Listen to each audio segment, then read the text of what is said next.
എല്ലാവർക്കും നമസ്കാരം. പുതിയൊരു വീഡിയോയിലേക്ക് എല്ലാ മാന്യ പ്രേക്ഷകർക്കും സ്വാഗതം. മെയ് മാസം 16-ാം തീയതി തിയേറ്ററുകളിലേക്ക് റിലീസ് നടത്തിയ മലയാളത്തിലെ ഏറ്റവും പുതിയ സിനിമയാണല്ലോ ഗുരുവായൂർ അമ്പലനടയിൽ. ചിത്രത്തിന്റെ 3-ാം ദിവസമായി ഇന്നലെ ശനിയാഴ്ചത്തെ കളക്ഷനും വേൾഡ് വൈഡ് കളക്ഷനുമാണ് ഈ വീഡിയോയിലൂടെ പ്രേക്ഷകരിലേക്ക് എത്തിക്കുന്നത്.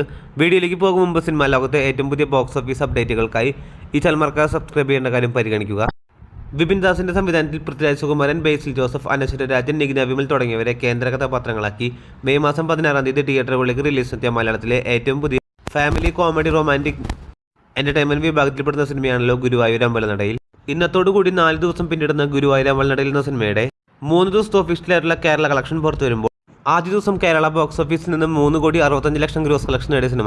2-ാം ദിവസമായ വെള്ളിയാഴ്ച 3,75,00,000 രൂപയാണ് ചിത്രം കേരള ബോക്സ് ഓഫീസിൽ ഗ്രോസ് കളക്ഷൻ നേടിയിരുന്നത്. എന്നാൽ 3-ാം ദിവസമായ ഇന്നലെ ശനിയാഴ്ച ചിത്രം കേരള ബോക്സ് ഓഫീസിൽ നിന്ന് 4,50,00,000 രൂപയാണ് കേരള ബോക്സ് ഓഫീസിൽ ഗ്രോസ് കളക്ഷൻ നേടിയിരിക്കുന്നത്.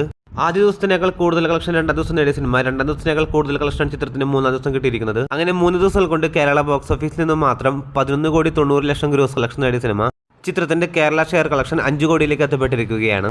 അതേസമയം ചിത്രത്തിന്റെ വേൾഡ് വൈഡ് ബോക്സ് ഓഫീസ് അപ്ഡേറ്റിലേക്ക് നോക്കുകയാണെങ്കിൽ ഇന്നലെ മാത്രം ശനിയാഴ്ച ചിത്രം 12 കോടിക്ക് മുകളിൽ രൂപയാണ് ചിത്രം വേൾഡ് വൈഡ് ബോക്സ് ഓഫീസിൽ ഗ്രോസ് കളക്ഷൻ നേടിയിരിക്കുന്നത്. അങ്ങനെയാണെങ്കിൽ ഗുരുവായൂർ അമ്പലനടയിൽ എന്ന സിനിമ 3 ദിവസങ്ങൾ കൊണ്ട് വേൾഡ് വൈഡ് ബോക്സ് ഓഫീസിൽ 30 കോടിക്ക് മുകളിൽ രൂപയാണ് ഗ്രോസ് കളക്ഷൻ നേടിയിരിക്കുന്നത്.